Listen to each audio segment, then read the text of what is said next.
Bonjour les amis, je vous souhaite une bonne année. Alors aujourd'hui, j'avais envie de parler avec vous de notre vérité, que chacun a sa vérité. Et oui, et cette vérité, elle se construit à partir de quoi? Elle se construit à partir de notre éducation, de nos croyances, de nos expériences de vie et aussi de notre perception de la vie. Parce que ma vérité n'est peut-être pas la vérité de quelqu'un d'autre. Et pourtant, parfois, on a envie de faire que l'autre en fait croit dans notre vérité parce qu'on pense que notre vérité est la seule et l'unique. Alors que finalement, chacun a sa vérité.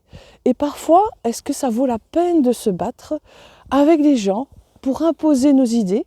Parce que finalement, moi, j'ai une expérience de vie qui n'est pas la vôtre et je n'ai pas votre expérience de vie, donc nous n'avons pas la même perception des choses. Donc c'est une question qu'on peut se poser quand on fait des débats ou qu'on discute avec des gens où parfois on veut imposer notre vérité parce qu'on croit que c'est la vérité, alors que ce n'est que notre perception des choses. Et surtout, elle est aussi basée sur des croyances que nous avons bâties suite à notre éducation, suite à nos expériences.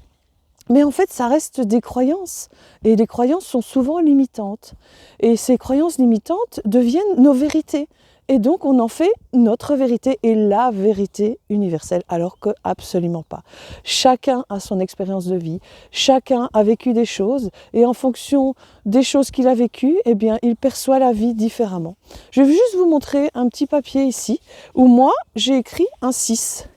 Et quand je vous le montre, en fait, vous voyez un 9. Eh bien oui, moi j'ai raison et vous avez raison. Alors à quoi parfois se battre pour imposer sa vérité alors qu'en fait on a tous les deux raison? Bien, sur ces bonnes paroles, je vais vous laisser et je vous souhaite un bon week-end. À bientôt, au revoir.